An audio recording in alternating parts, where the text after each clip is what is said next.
আসসালামু আলাইকুম ওয়া রাহমাতুল্লাহি তাআলা ওয়া বারাকাতুহু। সম্মানিত দর্শক শ্রোতা, তারাবি নামাজে পতিত সূরাগুলোর সংক্ষিপ্ত ধারাবাহিক আলোচনার তৃতীয় পর্বে আমরা সূরা নিসা নিয়ে আলোকপাত করব। সূরা নিসা হলো কোরআনের চতুর্থ সূরা। এটি মাদানী সূরা। এর অর্থই হচ্ছে নবী করিম সাল্লাল্লাহু আলাইহি সাল্লামের মদিনা হিজরতের পরে এই সূরা নাজিল হয়। এই সূরা নামকরণ করা হয়েছে নিসা শব্দ থেকে, যার অর্থ হচ্ছে মহিলা, কারণ এটি ইসলামী সম্প্রদায়ের মধ্যে নারীর অধিকার এবং দায়িত্ব সম্পর্কিত বিভিন্ন বিষয়ে আলোকপাত করা হয়েছে।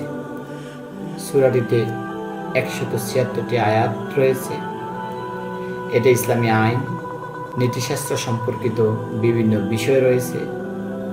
সূরার উল্লেখযোগ্য বৈশিষ্ট্য হচ্ছে এ সূরায় ন্যায় বিচার, উভয় ক্ষেত্রে ব্যক্তিদের ক্ষেত্রে একে অপরের সাথে কিভাবে আচরণ করা উচিত, কিভাবে সামগ্রিক সমাজ গঠন করা উচিত,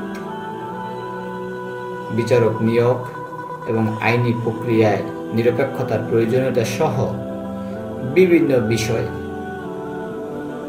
সম্পর্কে বিস্তারিত আলোচনা করা হয়েছে।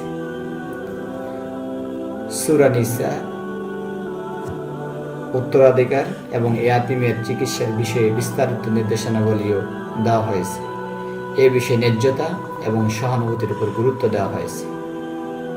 সূরা নিসায় বিবাহ বিচ্ছেদ সম্পর্কিত আয়াতও রয়েছে, যেখানে স্বামী এবং স্ত্রী উভয়ের অধিকার এবং দায়িত্ব এবং বৈবাহিক সম্পর্কের পারস্পরিক শ্রদ্ধা ও দয়ার গুরুত্ব আরোপ করা হয়েছে, তার রূপরেখা উপস্থাপন করা হয়েছে। নাস্তিকেরা সূরা নিসা নিয়ে নানা আপত্তি উপস্থাপন করে। তাদের বিতর্কিত কথাগুলোর মধ্যে একটি উল্লেখযোগ্য হলো, তারা বলে এ সূরায় নারীদের প্রতি অবিচার করা হয়েছে, অথচ এই সূরাটিতে নারীদের অধিকার প্রতিষ্ঠা করা হয়েছে। নারীদের অধিকার এবং সমান আচরণের প্রয়োজনীয়তার উপর গুরুত্ব দেওয়া হয়েছে। নাস্তিকেরা বলে এ সূরা বলা হয়েছে পুরুষেরা মহিলাদের রক্ষক ও রক্ষণাবেক্ষণকারী এবং মহিলাদের উচিত তাদের স্বামীর আনুগত্য করা। বেকুবেরা বুঝবে কি করে? সূরা নিসায় বর্ণিত বিভিন্ন সামাজিক ও নৈতিক বিষয়ের উপর নির্দেশনা প্রদান করেছে। ন্যায় বিচার এবং সমবেদনার উপর জোর দেওয়া হয়েছে মুসলিম পারিবারিক প্রথা নিয়ে, জোর দেওয়া হয়েছে নারীদের অধিকার নিয়ে, অনুপ্রাণিত করা হয়েছে বিবাহের সম্পর্ক ধরে রাখার জন্য। কোনো কারণে যদি বৈবাহিক সম্পর্ক রক্ষা করা সম্ভব না হয়, তা থেকে কিভাবে নিষ্কৃত হবে সে বিষয়গুলো উপস্থাপন করা হয়েছে। পরিবার সম্পর্কিত অনেক গুরুত্বপূর্ণ বক্তব্য, যা ইসলামী সংস্কৃতি এবং ঐতিহ্যকে লালন করছে।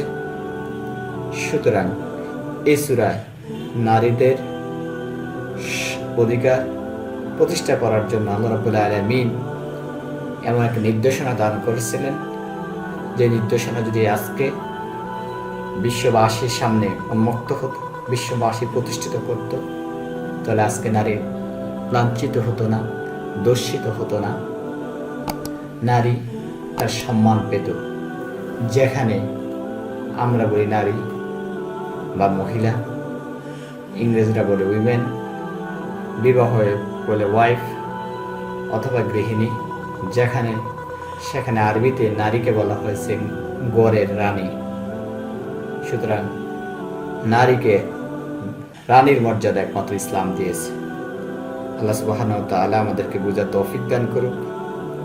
সম্মানিত দর্শক শ্রোতা, এখনো যারা আমাদের চ্যানেলটি সাবস্ক্রাইব করেননি, মেহেরবানি করে আমাদের চ্যানেলটি সাবস্ক্রাইব করে আমাদেরকে উৎসাহিত করবেন।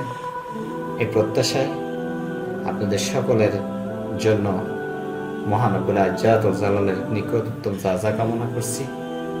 সবাই ভালো থাকবেন। আল্লাহ হাফেজ।